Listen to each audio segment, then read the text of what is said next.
Hello, everyone, and welcome to this episode of From Page to Stage. I'm your host, Wendy Corner, and I will be sharing with you some gorgeous interviews with people who have done their page and also done their stage. Some people are page only, and we're coming towards the stage. So there is a mixture of both interviews on this podcast. Now, today I'm delighted to share with you an interview with a gorgeous Drocella Mugorewera. Have I said it right? Yes. Good, I've been practicing. Yes. Now, Drocella hails from Rwanda originally, but I'll tell a bit more about her story. So, Drocella, kind of give us the cliff notes. What brought you to where you are now? So, as a transplant refugee from Rwanda to America, in 2008, my life turned upside down. I was forced to flee my country because of oppression and persecution, leaving behind my children, my husband, and with no family and no money. I just found one choice: to adopt and create. And this is one of the things normally when I was speaking and sharing the story, people were saying that they were moved, transformation was happening. And then this is how I decided to become a speaker and then a coach, let alone or a trainer and corporate trainer. Mm. And so for you, the speaking came before the writing? I would say maybe writing because I think I started to write when I was a little girl, when they were asking, when they were asking about either the poem or things wanted to share with the classmates. But I think in terms of professional speaking, I would say it came before writing, professional writing. The published writing. Published writing, yes. Got you. Okay. Yeah. Well, the thing is, you see, your words have power, whether they come on the page or the stage. And Drocella, I mean, we've had plenty of conversations and we've got into some pretty deep stuff. But as you said, your story in and of itself is transformational, because not everybody has been through, and mercifully, not everybody has been through such a traumatic experience of fleeing persecution and leaving your family behind, not sure if you'd ever see them again. That must have been a heart-wrenching decision. Yeah, it was hard. And, I remember when my children came 2 years after, and I told them, I'm sorry. I feel like I abandoned you. My daughter was 12 years old. Mm-hmm. And you can imagine as a parent leaving behind your children, not talking to them for a year, not seeing them for 2 years. And then she said, Mama, you did the right thing. You did what you should have done to save your life. And I am grateful that through the refugee program, America facilitated family reunification. And my son was 14 years old, and he made me a grandma. So my grandson is 4 years old already. So through the pain, sometimes we don't understand what are the fruits that are coming after that. But I'm grateful. And one of the things also I had during that pain was a good, strong relationship with my God, because my daily routine was I was waking up, praying, taking shower, eating, and just rinse and repeat. Shower, prayer, and then eating. So that was my daily routine for almost 9 months. Gosh, it's unimaginable to most of us, the trauma you must have been through. And I'm assuming that you've had some help with dealing with that. Yes. I unfortunately also I worked in a clinic that has integration of mental and medical behavior and medical health. So it did help me also to help with my children but I wish it could have started before. And this is what one of the things I will speak about in May at one of the refugee conference. I was telling them that I could have benefited from help how to deal with trauma. Yeah. So because I was separated with the family, not talking, just talking to God. So, and I want resources to be available for other refugees in the same situation. Yes. Yeah, thank you for asking. That is, yes, I have some help, and also to overcome all the things I had to let things go. I Yes. had to forgive people who made me free so I can move forward. Yeah. Yeah. Mhm. That's a biggie.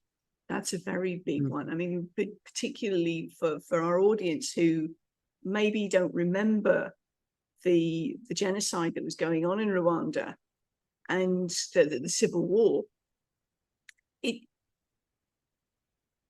when it's your fellow countrymen, it's one thing if people are from outside, but when it's your fellow countrymen, it can be really, well, this is my outside in view.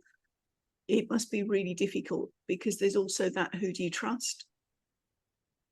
Yes, it was very difficult and horrible. Yeah. Sometimes you don't even have the words to describe what No. you saw and what happened. Yeah, I'm sure. And I'm very sorry for the families. And now they are commemorating 30 years after that, Is it and they are really still. 30 years? Mm-hmm. It is 30 years, and they are still fresh wounds. Yes.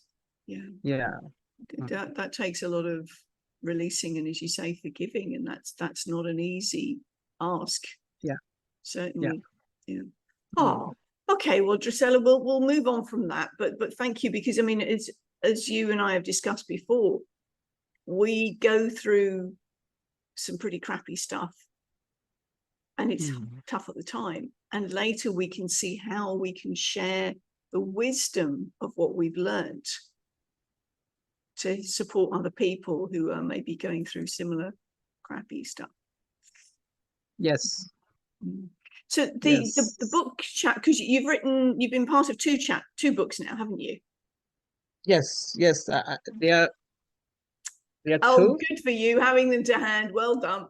So Yes. Leaders Yes. with a Heart and Grace with Grit. Yes. Beautiful titles. Yeah. And one of them was an international bestseller. Yes, it was. And you were the connector to the publisher and payment. Yes, So exactly. yes, Yeah. yes. Cool. Now, so there's lots of things. I mean, we must have known each other for about 3 or 4 years now, because I believe we first met when you came onto the IWD session we did. Yes. Yeah. That was brilliant. I really appreciated your wisdom from that. So now, forgive us, audience, we're having a little bit of a reminisce here. Your Words Have Power started life as an International Women's Day event. Drocella and I have known each other for then the last 3 years, and we've done quite a lot of work together, and it's been a joy to see her opening up, blossoming, becoming an author, doing lots of speaking. So Drocella really does do both page and stage. And by stage, I'd like to explore with you the definition of stage, because you've done lots of different stages, haven't you? What stages would you say you've been on? I did many stages, and first of all, I want to congratulate you for this, podcast, because it's very important, because some people publish books, but you are helping them, to go from age to stage, as you say. That is wonderful. I think anytime I have an opportunity to speak to people, I consider that as a stage. Being at home, being addressing a non-profit organization, being asking for money, being sharing a message about the causes I care about, or being on a virtual stage, in a meeting where you contribute.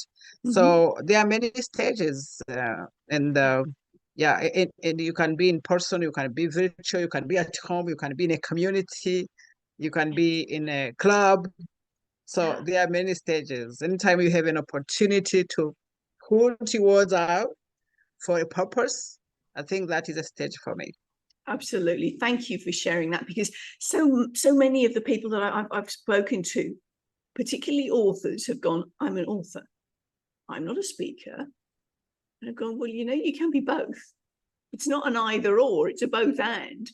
And if you truly believe that your words have power, and that was why you wanted to write them down in the first place, you've got to speak about it. Tell the wider world. And as you say, the best way of doing that is just opening your mouth and talking to people. When you share your passion, your energy is contagious, and they want to know more.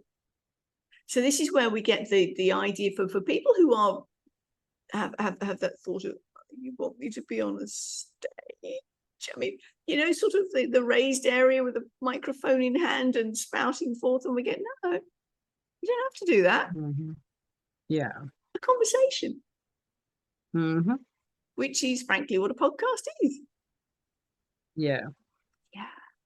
Cool. So lots of different stages of different proportions. And as you say, for you, opening your mouth to speak with purpose is a stage. Love it. Yes. Thank you, Drocella. Thank you. Cool. So for you, we worked out that you're writing, you've been writing since you were a wee girl. It's part of your schoolwork, and you enjoyed writing? I enjoy writing. I enjoyed it because it's like you think about an idea and the people who will read about what you are writing. So it's just not about you, but it's about the audience and what you want them to get out of there. So and for me, when I started, I was asked to be a publisher, and considering the experience I accumulated for 60 years already. So I thought that it was a way to build a legacy. It was a way to educate and to share the message. Sometimes people do not have a clue. Like when I talk about refugee issues, immigration issues, some people who never experienced that, they don't know what they don't know. So we are there to bring the light up so they can know better, so they can assist better. Yeah. Because the thing is, an awful lot of people haven't even been out of their own country. Yes. Lived elsewhere, been involved, but been exposed to other cultures. Because not only have you been in Rwanda, you spent some time in Russia as well, didn't you? Yes, I studied in Ukraine that time. It was Russia. Yeah, yes, it was. It was part of the Soviet bloc, wasn't it? Yes, USSR. Yeah. So, excuse me. So there you go. That's a very different culture from the one that you were in and now are in, particularly under Soviet rule. That was being pretty restrictive, I would suggest. Was it? Yeah, but we did enjoy because we had new classmates, many people from different countries. We learned a new culture, a new language. Yeah. So, and we had a good memories. This is why my daughter's name is Svetlana. So my husband and I met, we met in Kyiv on airplane when we were flying, but exactly 1 year after, this is where we started to date, and yeah, we had a very, very good time. And I was thinking to go back, but I will go probably for rehabilitation. You never know. Yeah, maybe when things calm down a bit. Yes. So, yeah. Okay, so how many languages do you speak? I speak 5 languages. 5? Yes, I speak English, French, Russian, Kinyarwanda is my native language, and then Kirundi. Hats off to you, girl. Respect. There's somebody who's reasonably good at the English and occasionally has little smatterings of other ones in there as well, but five of them. It's phenomenal. It really is. Actually, do you know what? Your name came up when I was interviewing Payman. Because we were talking about lots of languages. We were talking about refugee status as well. And so, yeah. Yeah. And I will speak about that this coming week on Wednesday. Cool. About inclusive communication, leveraging language equity and diversity. Yes, yes. Now, obviously, this podcast will go out after you've actually done your speaking gig. But one of the things that you have a single link that people can check out all of the stuff that's available for you. Is that correct? Yes. Yeah. It's Okay. Drocella. Yes. We'll make sure that that's on the show notes. So we can go and check out all of Drocella's wonderful work, because that's the thing, is you're focusing on the diversity and inclusion area, aren't you? Yes, yes. Now I am calling myself the diversity leadership queen. Nice, nice. So to unpack that a little for us, would you say? So what's involved with that? So after seeing that many employers now are complaining and struggling with employee turnover, I decided to create a system, diversity in action system, to help them to lower that employee turnover, increase productivity and profit, and turn their employees into the ambassadors. Because one of the things I say, the first things is to be committed, have a written commitment. Many people will associate with you or will want to work with you after seeing that you are committed to diversity and inclusion. If you are not, they will say, this is not my place. I don't feel like I will belong to that place. And so that would be adding to the turnover, presumably. Yes, it will help them, because if you make sure that you create trust, unity on your team, and you ask them what they want, and you give them what they want, they will just be your ambassadors. You will not even want to do like advertisement, because they will belong. They will be happy to work for you and stay longer and be loyal. And they, as you say, they'll be your ambassadors. They'll talk to people within their community and the wider communities around them. And hello, you've got, as you say, a diverse and still focused group of workers. I don't know whether you find this, but the concept of diversity and unity at the same time, I think people misunderstand it, that you can be from a different culture, but you still have to follow exactly be a carbon copy, fit into the mold of where you are now. What are your thoughts on that? So as I said, as a transplant refugee from Rwanda, I navigated the trials and tribulation of trying to fit in and being different. And that is an asset, because you and I and many people in our audience who are listening, all of us are design diverse. How many ideas do we have per day? How many languages do we speak? How many perspective? What are your perspective? Your perspective on things are different from mine. Your skills, your talents are different. So when we put all together, combined like a mosaic, so we benefit. And it has been proven that companies that are more diverse increase revenues on average at 35%. Who doesn't want that? And what if, using like the diversity in action system I created for you, you can even go higher, up to 50 or more, because you want to. And then when you have those revenues, you can pay back to the community. You can engage your employees more, because you give them what they want. You will go beyond, above and beyond. Because now you are giving less, but if you have enough, you give more. Love it. Thank you. Thank you for shedding a bit more light on that, because as I said, I think very often, particularly with, I'm going to be contentious here. As a Brit, knowing my colonial history, I think very often it's almost genetic that I know best.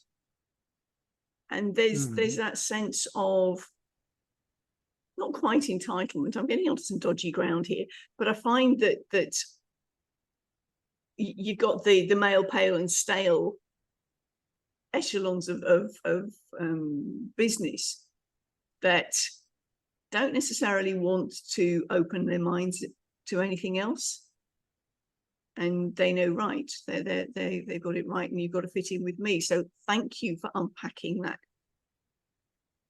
How much more can we get out of life? So much. Yeah. And everybody is unique. Yes. And sometimes we have to dig deeper, like go into the dirt to find what is in Wendy, what is in Drocella, what else? I tell sometimes people to go beyond the job description. When I was an executive director of Bridge Refugee Services, I was asking the new employees what else they would like to do. And if you give them that other assignment, they would just be happy and be more productive. As you say, it's given me what I want. And as you pointed out, it's not purely a refugee situation. Within any community, one of the things we've been talking about recently has been disability, mental health, all of these little areas where people can get excluded very easily because it's not, quote, normal. I mean, we've both experienced people with neurodiversity, people who are aging, and sometimes things start to break down a bit. There are things about intellectual capacity that wasn't particularly there to start with. So there are lots of different ways that diversity can be brought into play positively in a workplace. Yeah, cool. Yeah, yes, when we talk about empathetic leadership, leading with empathy, you have to know your people. Yes. Because when they are affected in different ways, they will affect your productivity. They affect the productivity of your company. Yeah. So if I would go back to be that executive, and if I would build a big team, I would just know every detail of my people, because showing the care, the empathy is beneficial both for employee and for employer. Exactly. I'm listening. I tend to listen to audiobooks rather than read these days. How to Win Friends and Influence People.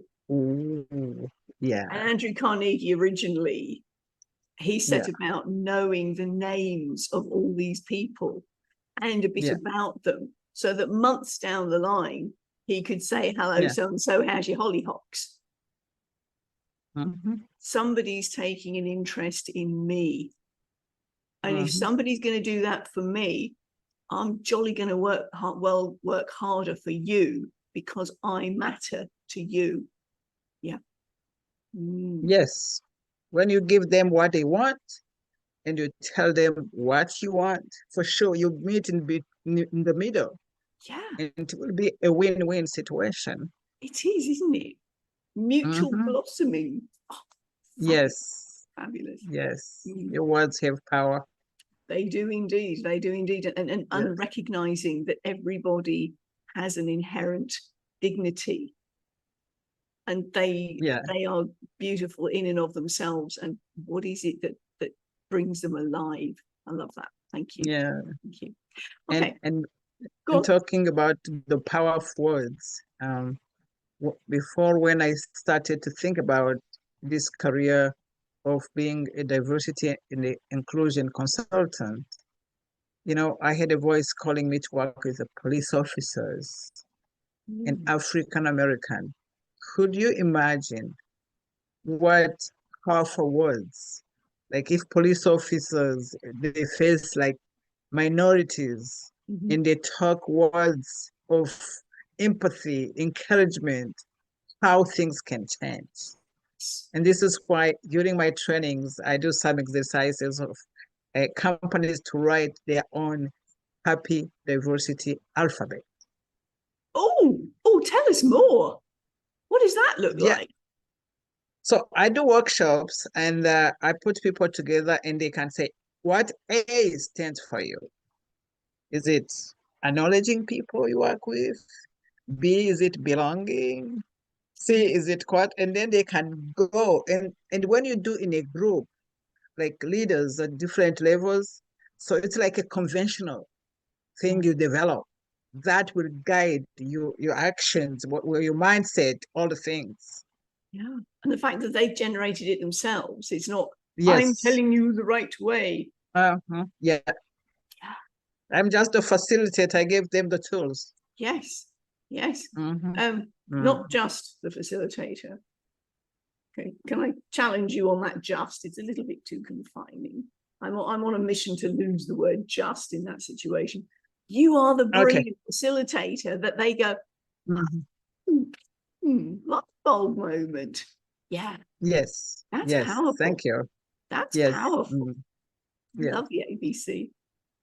I might need to look at that myself. Not purely from the diversity point of view, although that would be fun, but generally, it's a good practice, isn't it? Oh, yes. I might steal that. Thank you. With your permission. Thank you. No, I give credit to who credit is due. I read that good practice in The Joy of Business. It's another book, good book I read. You know, and I say it can help. You know, in embracing and fostering diversity and inclusion culture, because it takes time to change a culture. So we have to be creative and find different recipes that will fit with your team. Love it. Love it. Thank you, Drocella. That's great. That's great. So getting back to them, you've been writing since you were a young girl. You're speaking.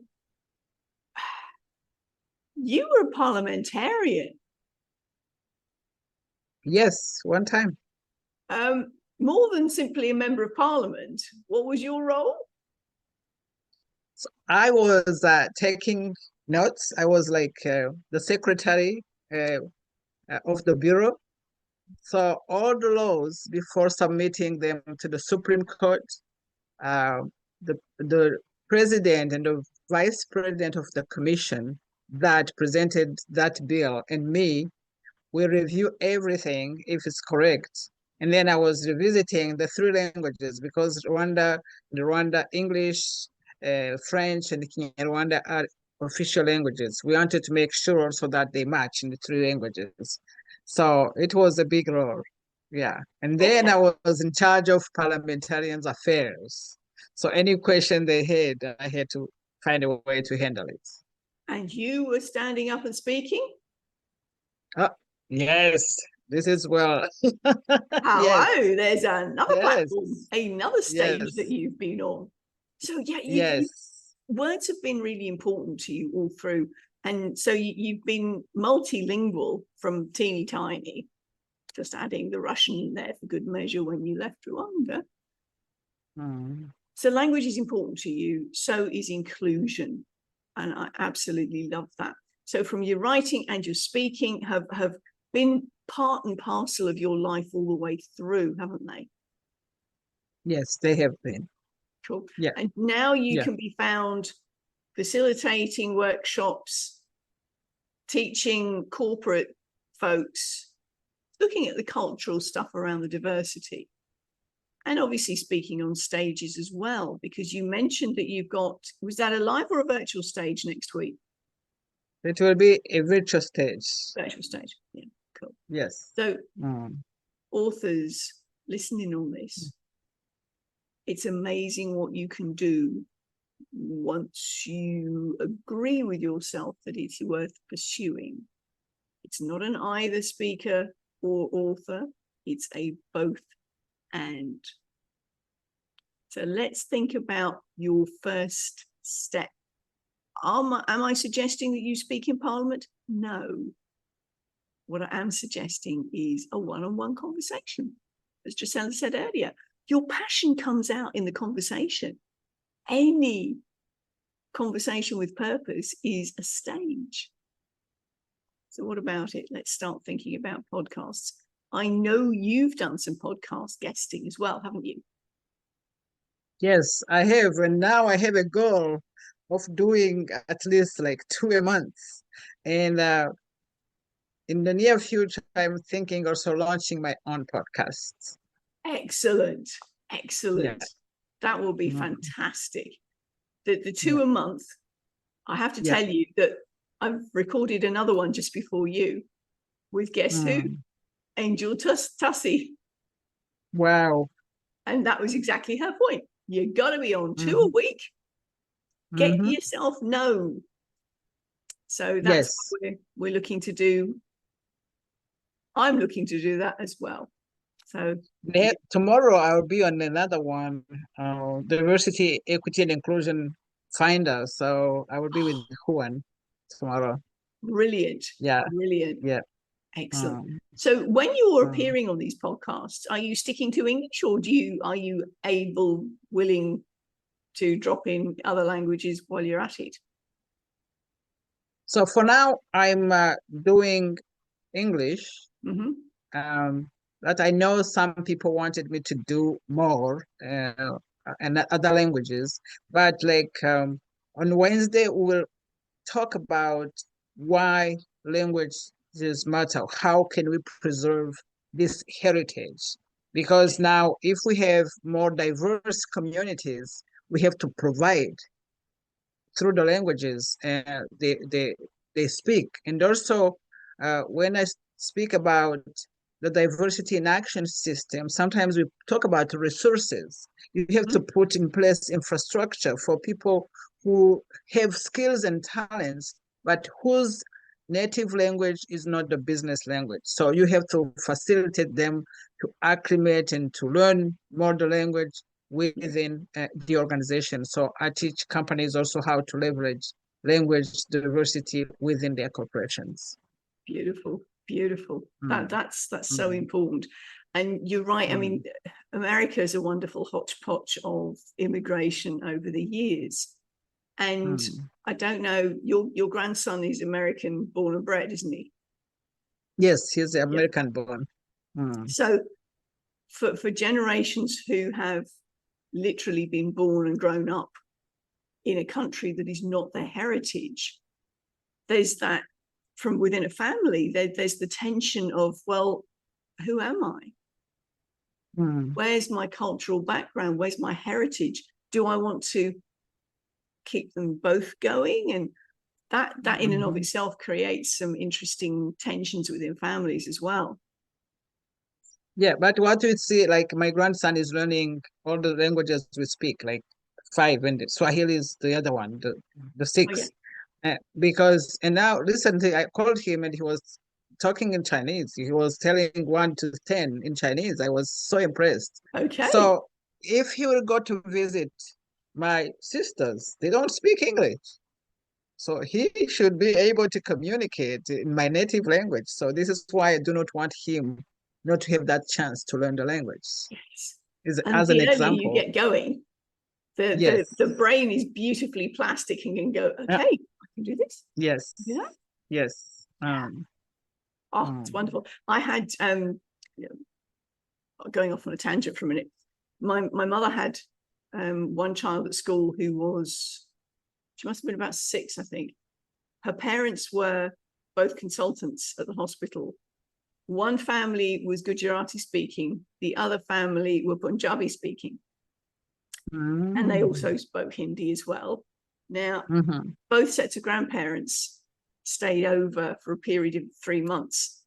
The grandparents did not understand each other's languages. This little 6-year-old who grew up with English as her first language not only absorbed both Punjabi and Gujarati, but ended up translating for the grandparents before the 3 months was out. Yeah. They have a brain that is sharp. We have to to give them that chance. You remember, Jim Rohn is your friend as mine. Yes. I think he's an inspiration for many speakers. He said also that his parents were speaking French and German, but nobody taught him another language. Yeah. So he was one speech he delivered. He said, "Gift your children another language." Yes. Yeah. So important, so important. I'm here in Malaysia and surrounded by different language communities. There's Tamil, there's Malay, there's Chinese. And the one Malay as a language is the one that everybody has to speak here in Malaysia. So they've very often got their own communities as well, but Malay is Bahasa is the one that everyone speaks. So I'm actually going to be doing a little bit of immersion. Interesting to see how I go.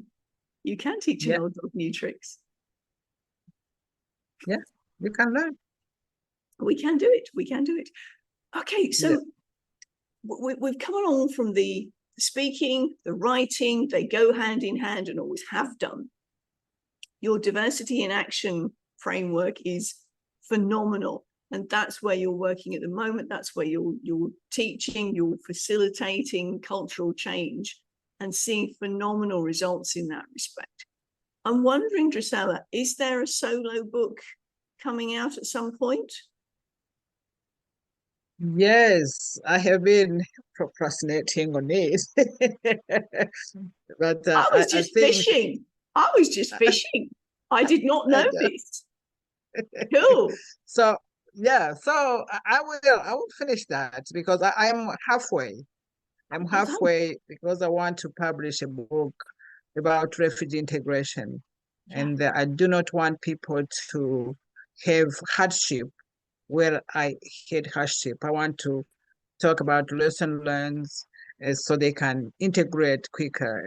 And today I have good news. It's like there is one refugee couple who we went to the wedding yesterday.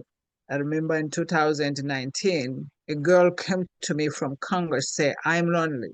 I need a friend." And then I called my friend American, who was recently lost her husband.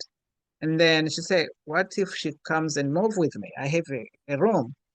So yesterday we had a beautiful wedding for Emily. It was just beautiful to see how, and how loneliness is killing people. Yes. Many people, even sometimes they have family, but they don't get along or they don't have anybody. So that is an example of what like welcoming spirit means. So she was a stranger, but they mutually find love and supported each other. And you could see yesterday, the mother of that friend, she's 95. She was present. Her sons were present. The sisters, it was like, a family thing. And it was just amazing to see. Precious, precious indeed. Well, that's it. It's how many connections that we have and who do we know, and so good, so good.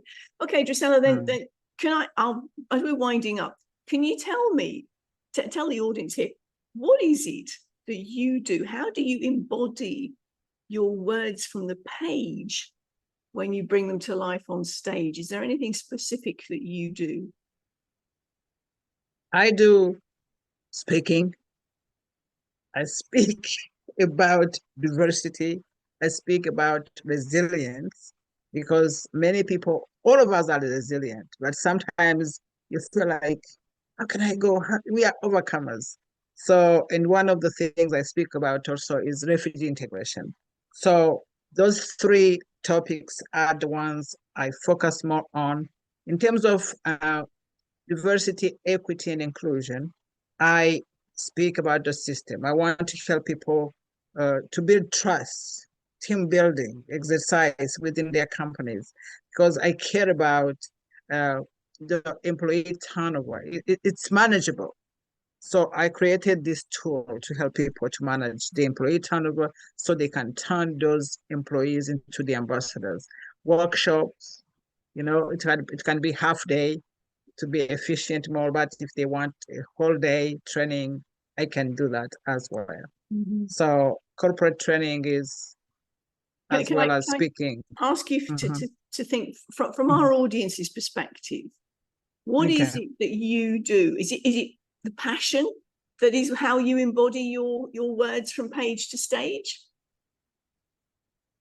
It's a passion and a mission. Passion and mission. Love it. Yeah. Because as I told you, I felt a calling to do this. And when I was thinking first about refugees and immigrants, I felt like a bigger call to go global. Yes. And what I do is not just local in America. I can help if the system can work in any company in the world. Yes. And I can speak, in person or virtually. I can travel as well. So and a passion if you have and a mission. Yes. That's what helps us authors to go from page to stage, because at the end of the day, it's not about you, it's about your audience. Yes. Beautiful, beautiful. Thank you, Drocella. That's wonderful. Have I missed anything? Thank you. Have we missed anything off?